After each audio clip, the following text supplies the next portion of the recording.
Hey everyone, so I'm back today to do another video. I'm here to do the classic Christmas cinema book tag that was created by Maddie from Two Book Teens. I was tagged by the lovely Miss Cassidy Von Shea, and I will leave the links to their videos and channels down below. So there are 10 questions where I just have to choose a book that kind of goes along with the classic Christmas movies that we all know and love. And yeah, so this tag was actually really hard for me because I couldn't remember some answers and stuff. It was really difficult. It made me think a lot. So I hope you all enjoy, and let's get started. Number 1, Elf. Choose a book that puts you in the Christmas mood. For this question, I chose A Christmas Carol by Charles Dickens for obvious reasons, because it is a Christmas story and I absolutely love all the movies about this, especially A Muppet's Christmas Carol. I just love it and adore it, and this is a really fast read and you can read it in one sitting. It'd probably only take you an hour, probably not even that, and it's just a really, really enjoyable read, and if you haven't read it yet, please do, because it is a classic for sure. Number 2, It's a Wonderful Life. Choose a book where the character goes through some major character development, and for this one I chose A Game of Thrones by George R. R. Martin, specifically Sansa Stark, because in this one she's just this like little princess girl who wants nothing more than marrying the prince, and she wants to be the queen, and she's just this like really girly girl kind of prissy character that you really do not like. But then when you get to like the 4th book, like as you go, she starts to become pretty intelligent, and like you realize that she's a sneaky girl, and yeah, so I chose her. Number 3, A Christmas Carol. Choose a book/series that there was a character that you didn't like at first and then you grew to love them. For this one I chose The Immortal Rules by Julie Kagawa.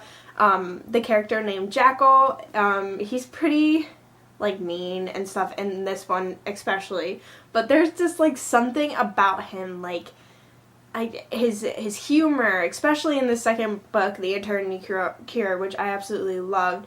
Like there's just like something about him that you really start to like him after this one, and yeah, so I chose Jackal. Number 4, Home Alone.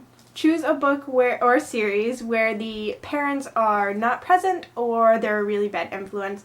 For this one, I chose The Unelite by Marie Lu. This is actually a newer read that I read. Absolutely loved it. I read it in a day, I think. The main character, Adelina, I think that's how you pronounce it, her dad is such an asshole, and she eventually leaves him, like it's in like the 1st chapter, so it's not really a spoiler, but like he is such an asshole and I absolutely hated him, and so that's why I chose this one. Her parent is in there for a short time and he just happens to be a really bad parent.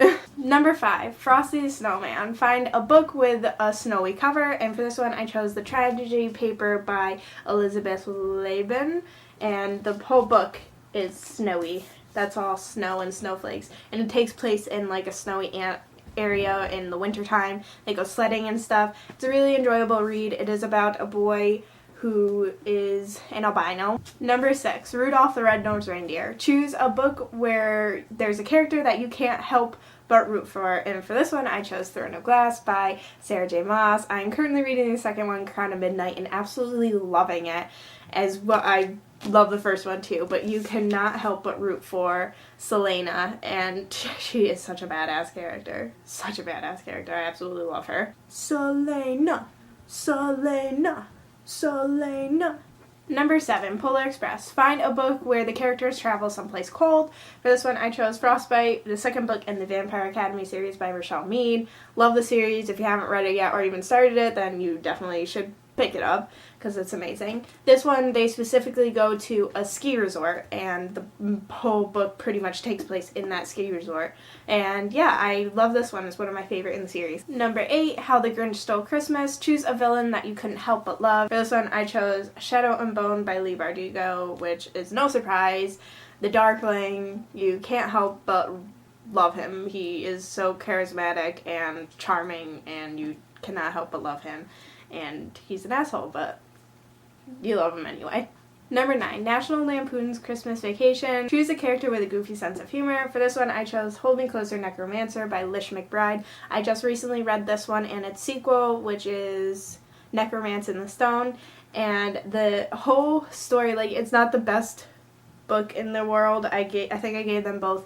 Well, this one I think I gave 3 stars and the other one 4 stars, but what saved it is the humor in the entire story. The main character, Sam, is really funny, and he just bounces off of other characters, and they are hilarious. So I definitely recommend it for the humor. And the last question, number 10, Lifetime/Hallmark movie. Choose a book with the cheesiest romance. For this one, I chose Anna and the French Kiss by Stephanie Perkins. Even the title is really cheesy. The romance is extremely cheesy, but I still absolutely loved this book. And I haven't gotten around to its sequels, but maybe someday soon I will. But yes, I did enjoy this, and it is definitely cheesy. So yeah, that was the classic Christmas cinema tag. I hope you all enjoyed it. I'm not going to tag anyone because I didn't do research to see who has done it and who hasn't. But if you want to do it, go ahead and say that I tagged you. This was a really fun tag, and thank you, Maddie, for creating it, and thank you again, Cassidy, for tagging me. Please like, comment, subscribe, do all that fun YouTube stuff, and I will see you all next time. Bye!